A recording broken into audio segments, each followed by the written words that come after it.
evening, everyone. Welcome to Wendy's Wednesday. I'm the Scottish Quilter, and I'm really pleased that you're coming along to see what I'm up to tonight, because you never know what might happen.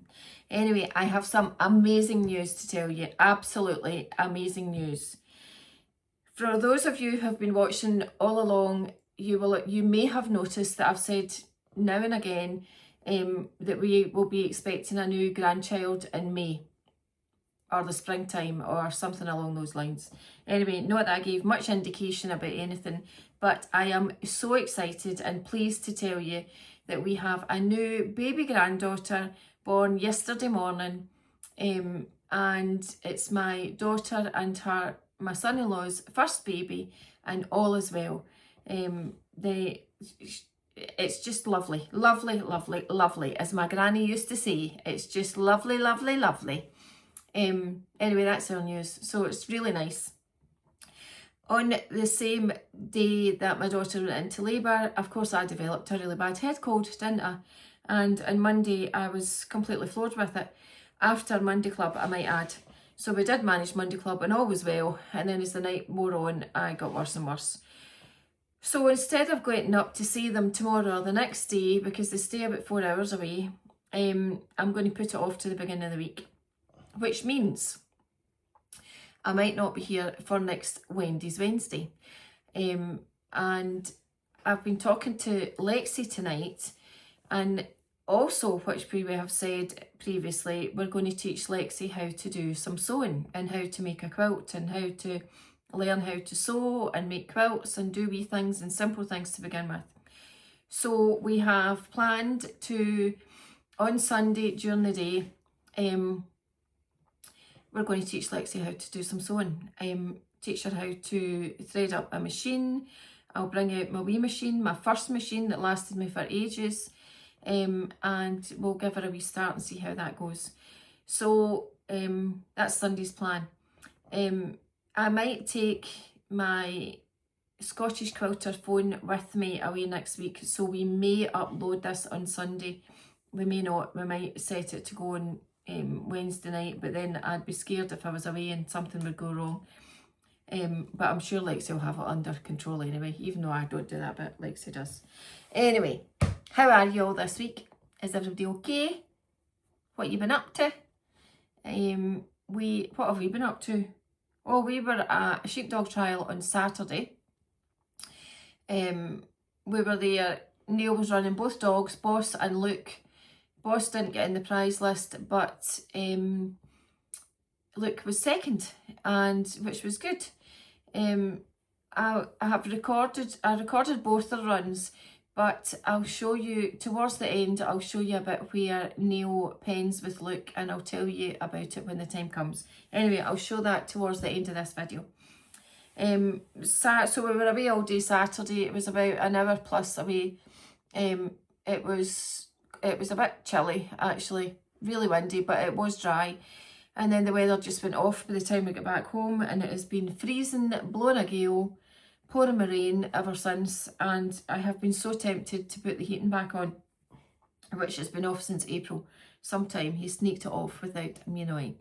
Anyway, but I've just been going to bed early and putting the blanket on and staying hot in there, or sitting with my hot water bottle, but that's more for my back than it is the heat.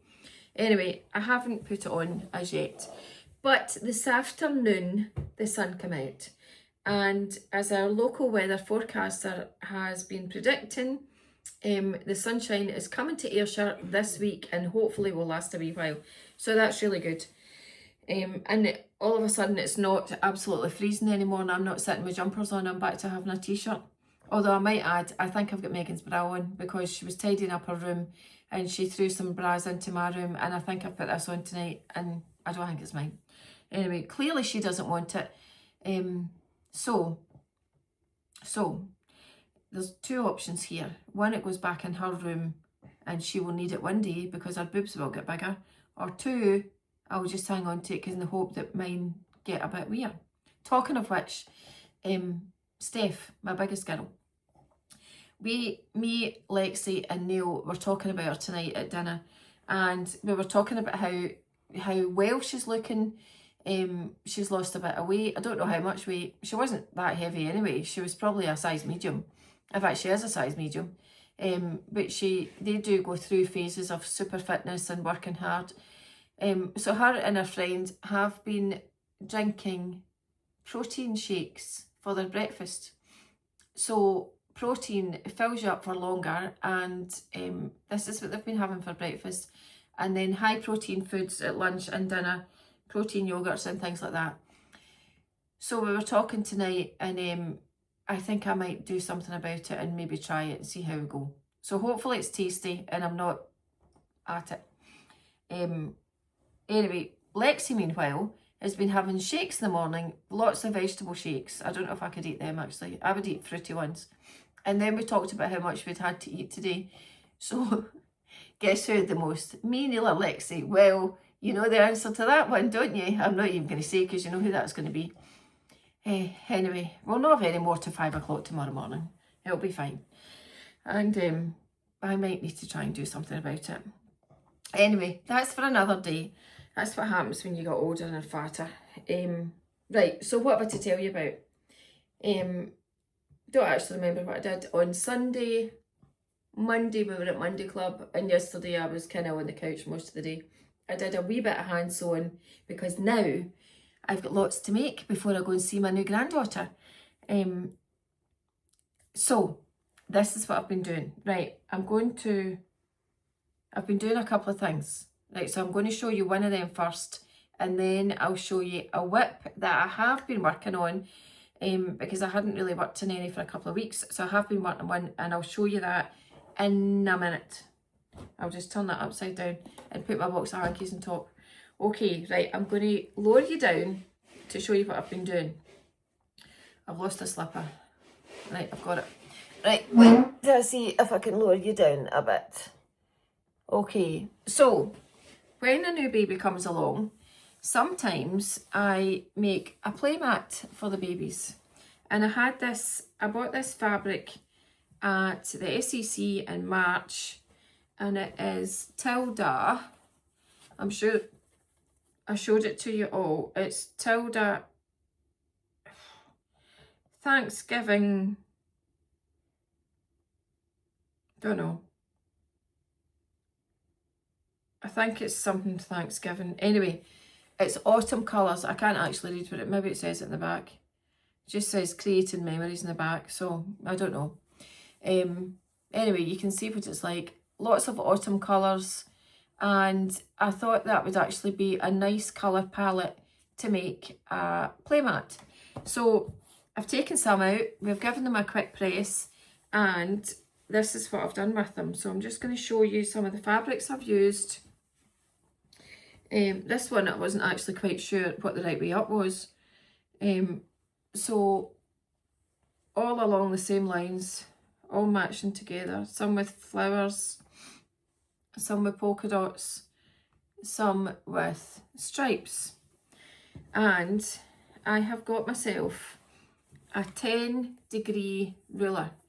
Now this was made by a company, and I was gifted this a few years ago because for a while we were making table runners with this, and I might come on and show you one of these table runners another day. I have made 2 or 3, but anyway, this is a really good ruler to have.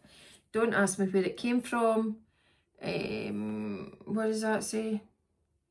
Can't I see? Everybody writes things so small I can't see what they are. But anyway, it's a 10-degree wedge ruler, if anybody wants one. So I could do this on the bias and lay my fabric out. I want to see that you can try and get all this. Lay my fabric out and do this end to end. And there, if I put it like that, you might see. But then I think I'm going to lose too much fabric from that. Anyway, I'll just move that from out from underneath. But I could do it like that, but I think I'm going to waste much fabric. So what I did do was I think I was putting 3 or 4 together, and I lined it up the long length of this fat quarter.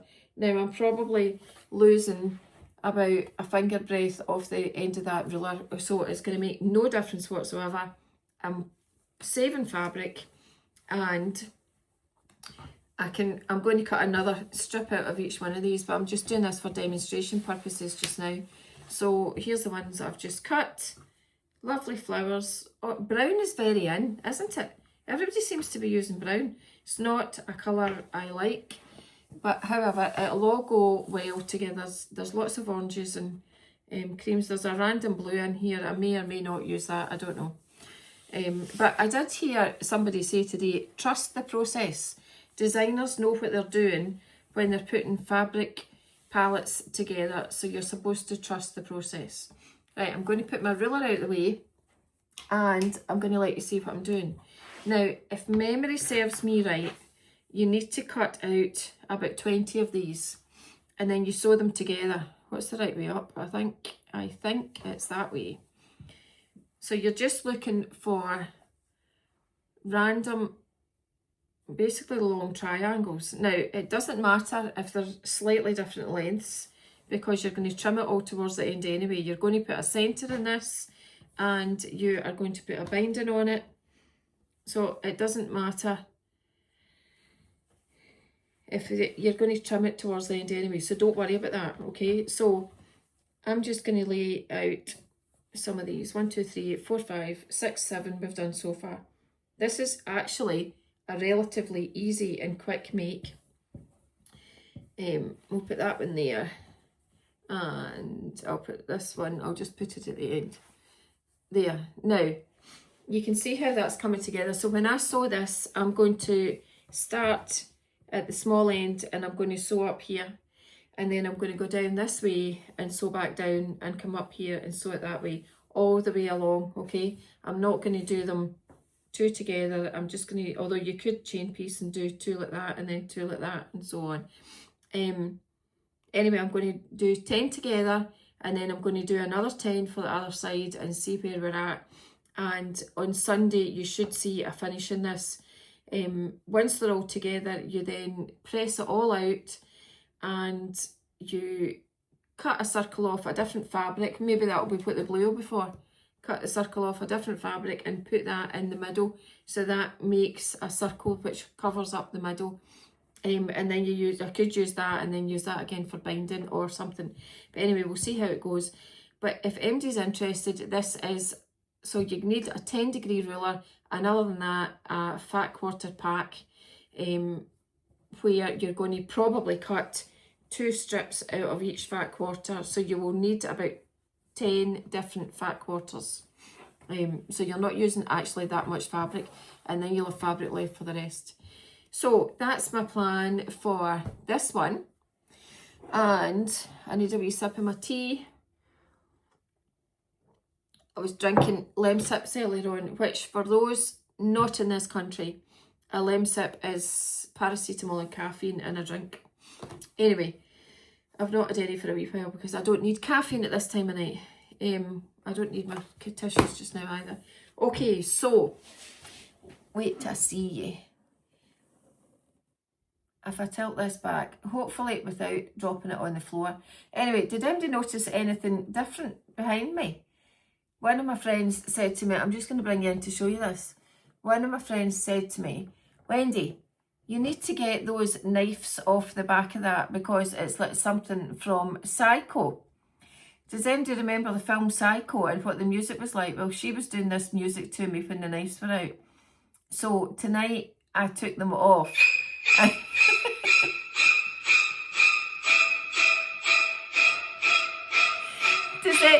Does anybody remember that film, Psycho? So it was out, I don't actually know what year.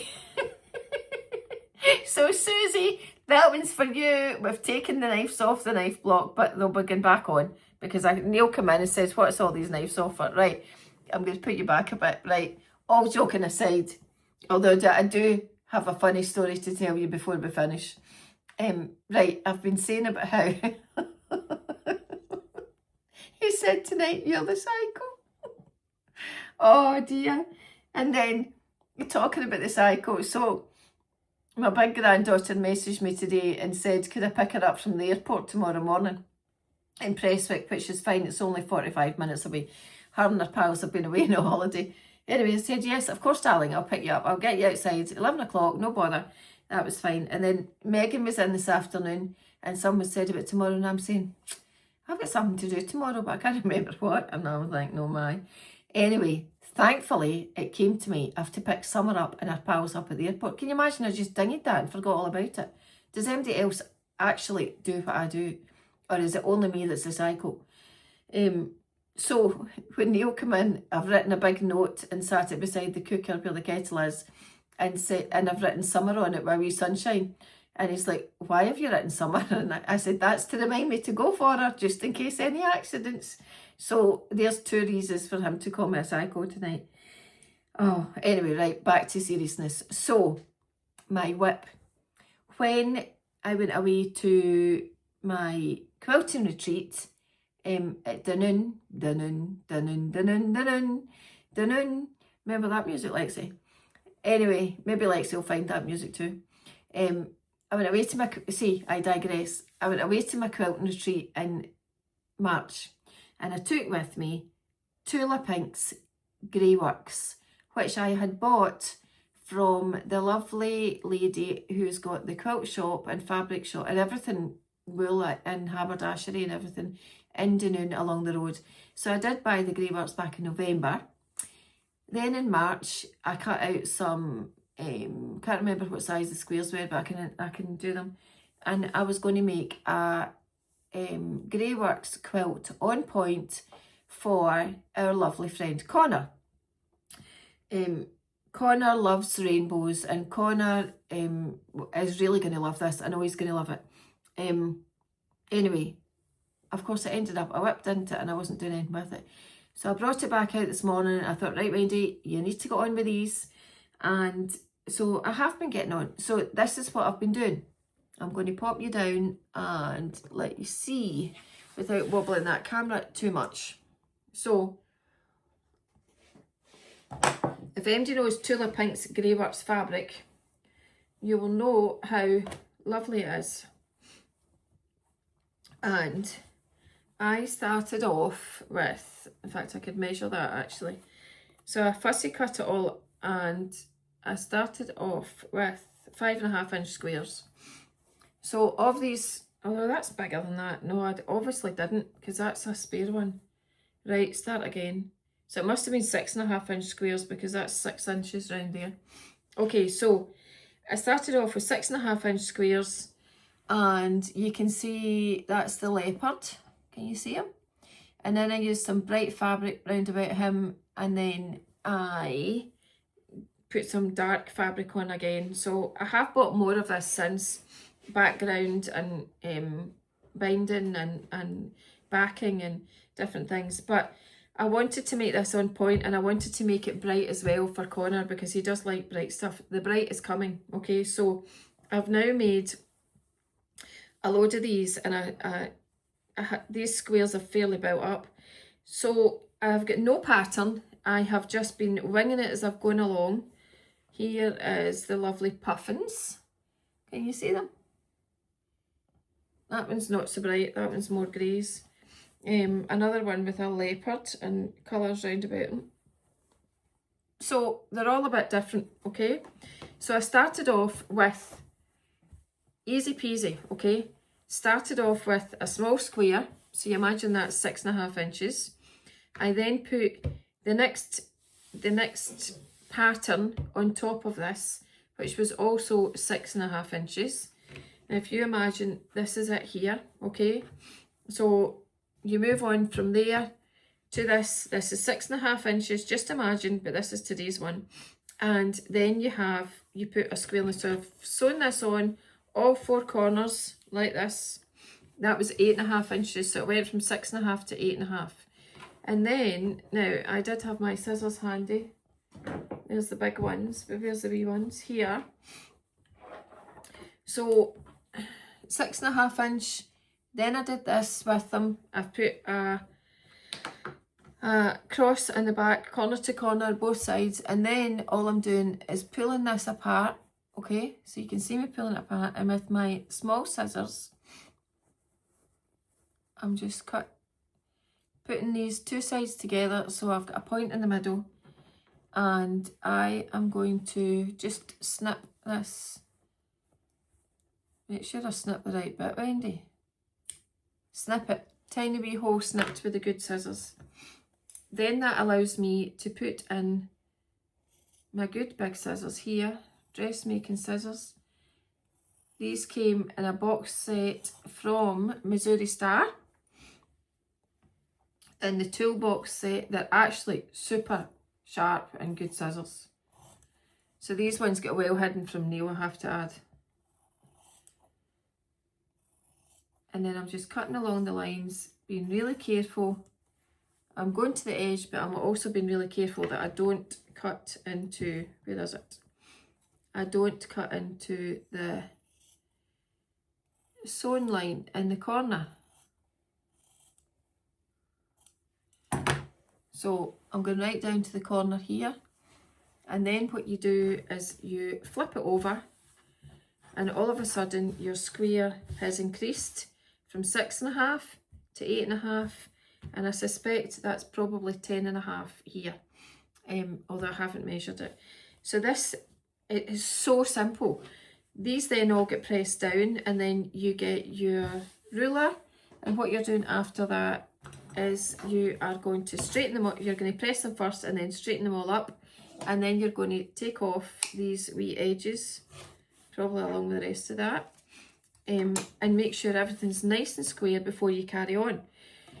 So the next part is, so here's one that I've done earlier, just to show you another one. Oh, they're both seals. Look, seals in that one in the middle. Funny how I've got black dots around this one, and I've got the paler dots around that one. But again, and then, so because I'm going to do this on point, I tried to work out how many I would need. And if the biggest on point, the biggest one I'm going to be doing is across the middle, then I'm going to need 5 across the middle, and it works out that we'll need 25 squares in total. So if you imagine, is he on point? That's on point. Yeah, right. So this is going to look like this.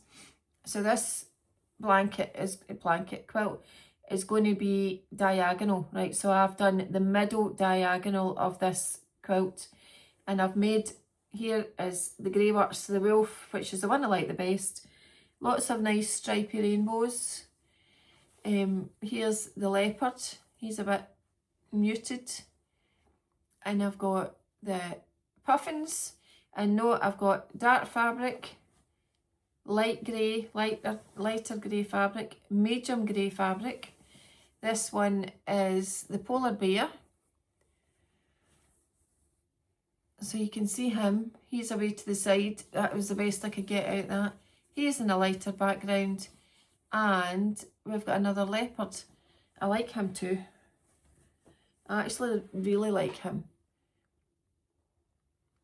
So I'm going to carry on. I'm also going to use some, wait till I get a bigger bit to show you, some sashing across here. I've got it all cut into, and notice that I've got it cut in so that it's going to go this way, so that I'm not, if I was to do that like that, you would only get blue and purple all the way up each side of that. So you need to watch how you're cutting it out to make sure you get the most of the fabric and the pattern. So I think when this comes together, it's actually going to be really nice. And we'll get a finish on this hopefully within the next couple of weeks, although next week can really get counted out unless I'm doing anything by hand, which I have got in the pipeline, as well as the colourful rainbow one with the denim last week. The, what is it, somebody called it Flying Colours. Yeah, I like that. So we'll just call it the Flying Colours denim one. It's still in progress. I'm not giving any more sneak peeks of that one until I get it finished off, and then you'll see it all. Or I might just keep it and send it to the couple first, and then you'll see it all. So wait till you come back to me. I'll bring you in a bit and come back to me again. So there's lots going on. I have still got the Missouri Star, the wee heirloom, what do you call them? The embroidery wee characters and animals that I've been doing for the small heirloom quilt, that's in progress, and I've now that I know what kind of baby we've got, I can pick suitable fabric for going onto that. So that's in progress. This Tula Pink Greyworks is in progress. I have managed to finish off 2 backings for 2 quilts, which are definitely going to go to the long armour because they're far too big for me to manage after doing that last fine French linen one. Talking about fine French linen, I have got a whole load of, where did I put them? Here. I've got a whole load of pink fine French linens ready and organised because I'm going to make a little baby quilt to take up the road when I go to visit my daughter, my son-in-law and my new granddaughter. But I can't go until this cold is well away. So these are all some of Fiona's from Fine French Linens pinks. I've not done some of them for a wee while. Obviously I've been keeping them to this, so wait till you see what I'm doing with them. Something dead easy, something I've done before, and I can take it with me and I can finish it off while I'm there. Again, half a day to get it all organised and ready to go. So talking about going to see a new baby and a cold, I'm sure many of you will realise that if you are around a new baby, you need to make sure you've not got a cold, you've not got COVID, you've not got a cold sore. Cold sores are really bad. Never kiss a new baby that's not your own, and just be mindful of this new innocent small life. So you have to be really careful around them. Hence the reason I am not going until I am completely clear. Although I'm desperate to be there, I'm just being sensible. Right, now I'm going to show you a clip of Neil and Lhuke on Saturday. We've got high hopes for this dog, so we'll wait and see how things develop over the summer. There is the national and there's the world trials, and fingers crossed he gets into the international this year. He's already in the other 2. So we'll end with Neil with Lhuke. You see him here at the pen, and the aim of this is to bring the sheep quietly and carefully to the pen and then pen them and get the gate shut. You then put the dog round behind the pen, bring the sheep back out, and then you're splitting them in 2. So you're doing a pen and a shed, and that's the end of a run. So it was a 10-minute run he had to do. I'm not going to explain all about a sheepdog trial run at the moment, but I'll just let you see how well they did it. And they came in second on Saturday. I don't think there's any sheepdog trials this weekend, but there's one the following week. So we'll be going to that. Oh, the funny story. I had one other funny story to tell you. So Saturday night, right, before the sheepdog, right? Saturday night, we come back home and I went to bed for a heat, and Neil went down to the village because there was a big event on a Saturday where over 300 cyclists from across the UK have came up to our area and have been going kind of almost like cross country through the forest, through dirt tracks, down into the village with us. And some of the people in the village got together, and we had some volunteers. I didn't go down. We had some volunteers that came and made up sandwiches and prepared food and juice that had been sent in, and a warm area, and where they had their bags of clothes and they could change and rest. Many of them gave up because the weather was really bad. They all had trackers on, obviously because they're away up forest roads and part of the country that many of them would never have been in or known. Anyway, Neil went down. Now, in true Neil fashion and Neil sense of humour, I feel as though that's right in my face, or I'm right in your face.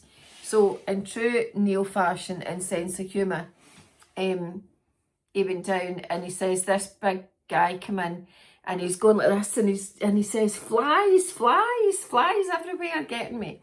Right, so Neil says, they're midges. And the guy said, they're what? And Neil says, they're midges. So if you're in Scotland, you'll know that we get tiny flying, biting insects, and they can't wait to come out and get you anywhere between March and October usually. So if you've got a clammy weather or you're around the forest, the midget, if it's warm and wet, that's when they're out. That's when they breed. They only live 24 hours, but there's billions and billions and billions of them that come out to attack you. So it's murder sometimes walking around the field. Anyway, this guy is in. The midges had obviously been biting him.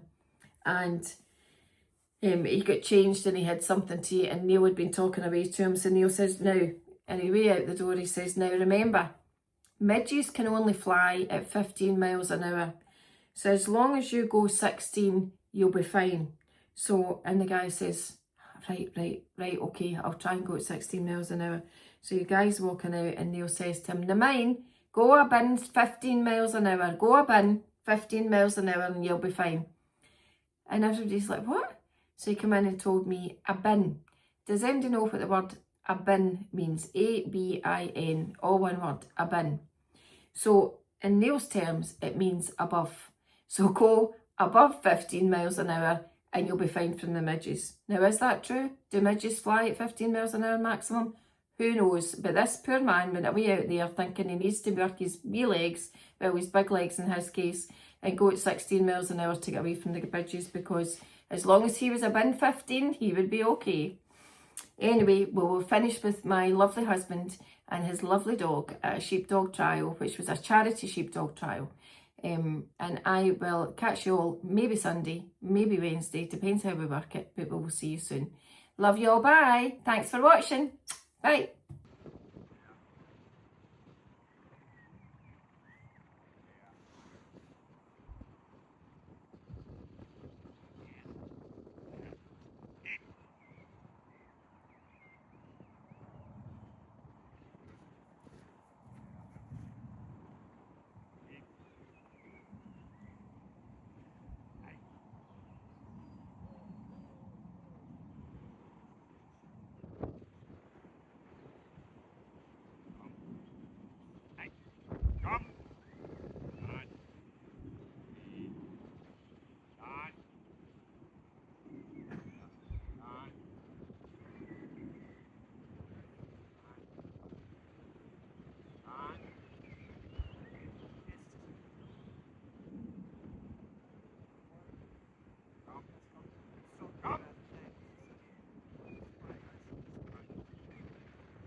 Well done.